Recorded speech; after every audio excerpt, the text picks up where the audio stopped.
Ineleken S25 Ultra Best Buy'da şu at biz. Hani İsmail açık görüyor içini. Bizimki köne. Falan şiir oldu. Ben ödüm. Bir telefon çalışacak olsan adının 3 yıl gerektiğine inanıyan. Sonuçta her ile çalışmamız yok. Çalışanlara da düşünümüz yok. Bahadır da bilyenler değil mi? Ineleken.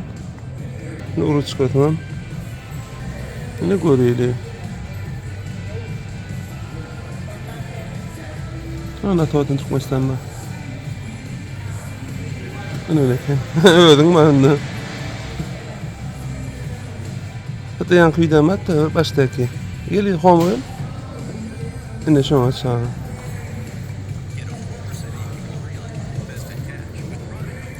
Ineleken. Eline de kur kız oğlum. Evet de merak kuruyor. Ineleken. Bu hiç taşları demeyeyim ha. Ineleken Türkmenistan.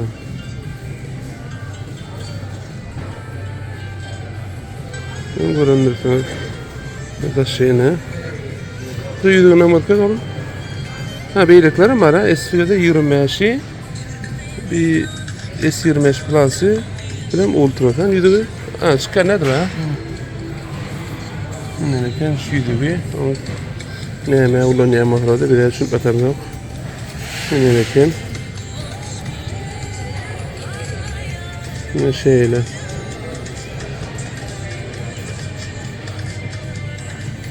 Ineleken gördük. Hep sokuluyor ya. Bakatı açarken neydi İsmail bakatı? 1300 dolar. Değil mi? Ha. Ayda da 54 dolar alıp oluyor eken. Yine Galaxy S25 Ultra. S25'in Plus'ı, S25'in ödü. Başka içinde ne ama? Rütbeşik aparatı, yani esas AI var. Emel intelekti. Buna ne hemen alıp gören adam tapavat milamasa. Atavatan saytımızda da bazı aslında şu arada.